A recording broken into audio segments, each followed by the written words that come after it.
Kami dari kelompok 32 Suku 5 Fakultas Pertanian Universitas Trunojoyo Madura. Perkenalkan, nama saya Ahmad Setiawan dari Prodi Manajemen Sumber Daya Perairan. Kenalkan, nama saya Muhammad Rizal Fikri dari Prodi Agribisnis. Perkenalkan, nama saya Muhammad Salahuddin Asifa dari Prodi Teknologi Industri Pertanian. Perkenalkan, nama saya Silvianti Eka Suseno dari Prodi Agroteknologi. Perkenalkan, nama saya M. Rizky Maulana Saifuddin dari Prodi Manajemen Sumber Daya Perairan. Perkenalkan, nama saya Muhammad Farid Kurniawan dari Prodi Manajemen Sumber Daya Perairan. Perkenalkan, nama saya Nur Limah dari Prodi Ilmu Kelautan. Perkenalkan, nama saya Amarta Jana Alfaradi dari Prodi Ekoteknologi.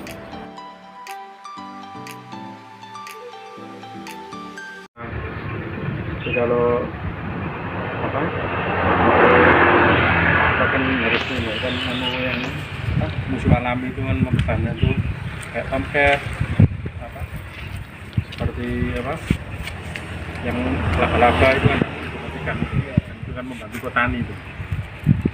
Jadi kalau memang udah serangan ya harus dikendalikan untuk perangnya itu. Terus untuk mencegah sama seperti warung itu dikasih obat itu Gimana? yang apa namanya kan misal ada hama warung kan menyerang kan di suatu lahan. Nah, dan lahan yang selanjutnya itu kan belum terkena ya. Ya. Nah, itu kan nanti kalau kena angin kan otomatis kan bergeser kan itu kayak tertular gitu ke lahan. Nah, itu sebelum mencegah sebelumnya terjadi itu apa hamanya itu sebelum menyerang itu sebaiknya diapakan, Pak? Nah, itu kan kita pengamatan lahan, Mas. Biar untuk menekan biaya supaya tidak terlalu banyak, kita harus pengamatan lahan. Kita harus terjun langsung ke lahan, melihat dari sudut itu sampai ke tengah. Ya, ke tengah itu di situ ditemukan apa aja. Kalau ditemukan tomcat atau serangga-serangga yang membantu petani ya nggak perlu diobati. Tapi kalau umpama di situ kurang sudah pindah dan populasinya sudah banyak harus dikendalikan. Kan banyak obat wereng yang ada yang ramah lingkungan, ada yang di ikan mati. Kalau di sini kan budidayanya kan tanam padi sama budidaya udang. Jadi bawa udang atas padi. Nah, itu kan kalau kita membasmi wereng dengan obat-obatan yang tidak ramah lingkungan dan akhirnya udangnya mati, tahun berikutnya tidak bisa ditanami udang. Jadi kita harus pakai obat-obat yang benar-benar ramah lingkungan. Terus itu misal kan obat tadi yang tidak ramah lingkungan itu kan kalau terkena udangnya kan otomatis lahannya kan tercemar juga kan, Pak? Nah, semisal kalau lahannya tadi sudah tercemar, nah bagaimana untuk membalikan ke semula lagi untuk yang masa selanjutnya? Untuk mengembalikan ke masa semula, ya itu kan nanti kalau udah terkena residu kimia lah maksudnya. Nah, itu kan dibajak, terus habis itu kan dikeluarkan lagi airnya. Dibersihkan lagi, istilahnya dicuci lah, terus habis itu di pengolahan lahan dikeringkan lagi kan sudah aman lagi. Terus kalau masalah padi terkena potong leher itu awalnya gimana ya, Pak?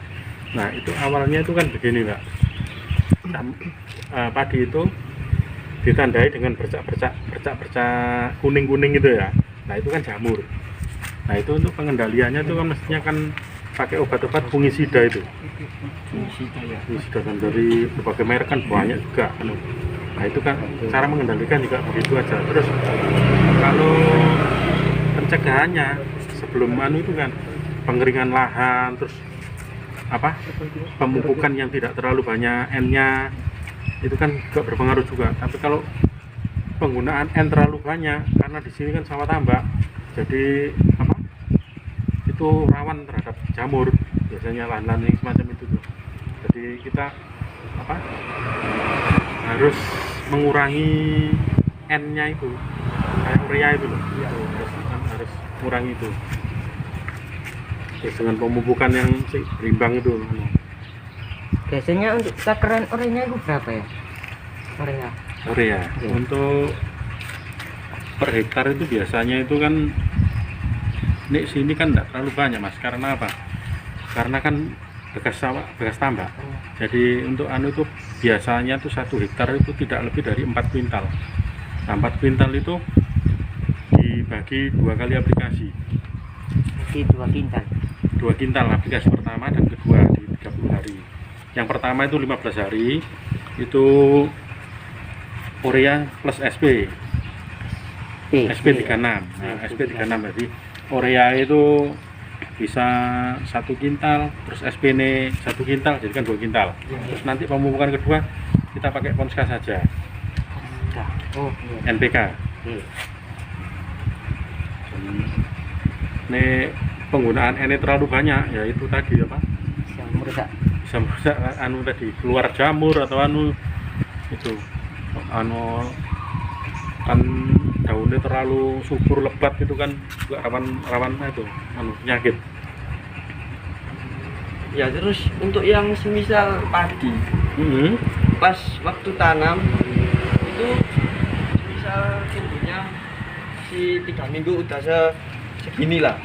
Nah itu kan semisal kalau kan waktunya pemupukan, lah semisal kalau kebanyakan pemupukan itu yang jadi apa? Kan pemupukan berimbang kan sudah aman mas, kan tidak berlebihan N-nya tidak terlalu banyak. Jadi kan untuk apa lahan 1 hektar dengan pemupukan itu tuh ya sudah cukup sedikit lah. Terus kalau yang padi yang tumbuhnya agak melambat itu terjadi karena apa? Melambat itu juga banyak faktor dari tanahnya, pH tanahnya yang anu itu kan juga kemerah-merahan gitu anu nih tanamannya. Iya, kayak bosong. Nah itu kan bisa di anu apa?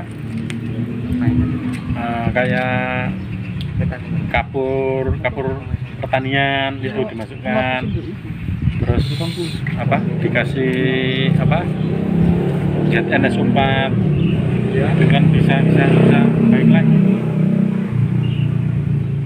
Nah Pak, terus di musim yang sekarang ini kan banyak petani yang gagal panen ya. Iya. Misal kayak kemarin itu ada pari yang roboh semua itu. Iya. Nah itu bagaimana Bapak menanggapinya? Padi robo itu kalau di umurnya masuk di 70 itu sudah terisi di bulirnya tuh, tinggal pengisian bulir akhir itu aja.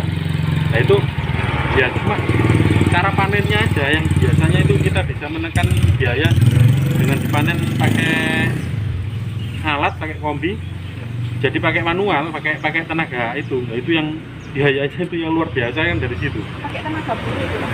Iya, itu yang susah itu kalau padinya robo itu. Nah, itu kan kurang kalsium, kurang kalium gitu kan. Nah, terus Bapak kemarin pas waktu parinya roboh itu dibiarkan apa dirawat? Ya dirawat mbak, karena kan usianya segitu kan sudah terisi semua itu. Ya. Jadi begitu terjadi robo, kita langsung keluarkan airnya sampai benar-benar kering. Jadi gabah yang lengket di tanah nggak tumbuh. Kalau masih ada airnya sedikit-sedikit tumbuh dia. Nah kalau tumbuh kan nggak ada isinya, rusak dalamnya. Saya kemarin tuh lahan saya itu ada ya 1 tambak itu roboh semua. Iya. Roboh semua. Apa itu? Di Konang itu roboh semua. Tapi alhamdulillah malah hasilnya dari yang serangan wereng kemarin itu Ya.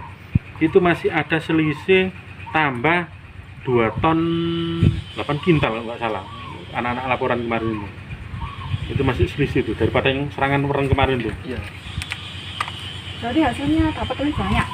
Ya maksudnya itu daripada yang serangan wereng kemarin itu masih ada tambahan itu kemarin yang roboh kemarin, karena robohnya itu usianya sudah 70 hari ke atas itu nggak salah itu. Mau siapa nih berarti? Mau belum, kalau siap panen kan 95 mas. Oh 95. 95 itu baru panen. Nah, kalau 95 itu kan sudah terisi semua. Kalau waktu posisi berdiri loh, itu terisi semua. Nah Nek sing kemarin itu kan 70 sudah roboh. 70. Terus pas kemarin parinya roboh itu Iya. dirawatnya itu parinya pakai ditali-tali gitu tak untuk memberdirikannya. Tidak diberdirikan ya, sudah dibiarkan Dibiarkan begitu. gitu saja? Iya, kan nambah biaya yang luar biasa nih diberdirikan kan. Lahan segitu diberdirikan habis orang berapa itu kan. Jadi ya dibiarkan langsung di apa? Kosongkan airnya. Ya sudah Pak, cukup Iya. seperti itu ya. Iya. Terima kasih atas penjelasan Bapak. Maaf mengganggu waktu Bapak. Iya. Iya. Iya.